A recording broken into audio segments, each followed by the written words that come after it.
So now that we're familiar with a hypothesis test working with the Poisson distribution, whether it's one-tailed, two-tailed, or we've had to use an approximation, I expect that you'll be able to anticipate exactly what to do when we're trying to find critical regions.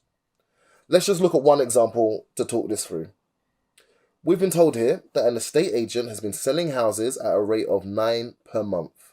He believes that the rate of sales will decrease in the next month. For whatever reason, he thinks it will decrease. We've been asked to use a 5% level of significance to find the critical region for a one-tailed test of this hypothesis that the rate of sales will decrease from 9 per month. Okay, so this should be quite straightforward. We have our null hypothesis where lambda equals 9. Alternate hypothesis, lambda is less than 9. Let's just state the distribution in full. X is going to follow a Poisson distribution where lambda is 9. And a reminder, the expectation is also 9.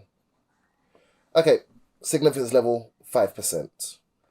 So on a diagram, we have our positive skew. We can mark off 0 and we can mark off 9. Our critical region is going to be over here in this left-hand side, the left-hand tail. If we're looking for evidence that the rate of sales has decreased, we're going to need to observe very few sales. So this left-hand tail is what we're looking for. And we're going to try and find this critical value. We're going to try and find this critical value, this unknown value that would lie in that box. A value where the probability of being less than or equal to that value is smaller than our significance level. Okay, so I'm going to start with 2. This is a bit of an arbitrary choice. I'm just going like 1/3 of the way into the data. Probability that we're less than or equal to 2, PCD 0 to 9. Well, that gives us a probability of 0.00623. So that's extremely small, probably too small.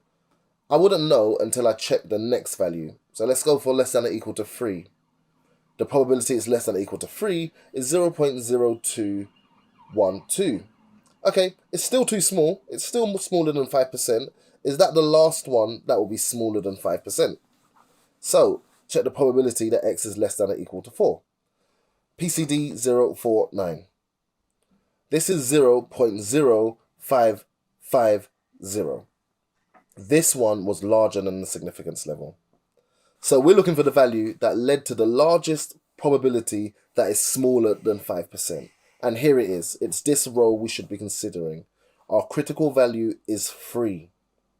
Our critical region is X is less than or equal to 3. Be careful here. Some students would write probability X is less than or equal to 3. You instantly lose your mark there. X is less than or equal to 3 is the critical region. It's the range of values that would lead to us rejecting H0.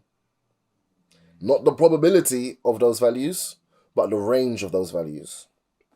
Part B, well, this is where they want the probability. We've been asked to write down the actual significance level of the test. We were aiming for 5%, but we can't always hit down exactly on what we aim for, especially with a discrete distribution. So we're aiming for 5%. We didn't want it to be any bigger than 5%. So the actual significance level is always going to be the probability of your critical region. Here it's the probability that X is less than or equal to 3, which is 0.02123. If you wanted to give it as a percentage, which is probably the preferable way to represent this, it will be 2.1%. So the actual significance level, 2.1%. So critical regions, we start off with the same format for the hypothesis test, but we don't have an observed value to calculate a probability for, to calculate a p-value for. Instead, we use a bit of trial and improvement to find the critical value, the one which is closest to the expectation, but still has a probability smaller than the significance level.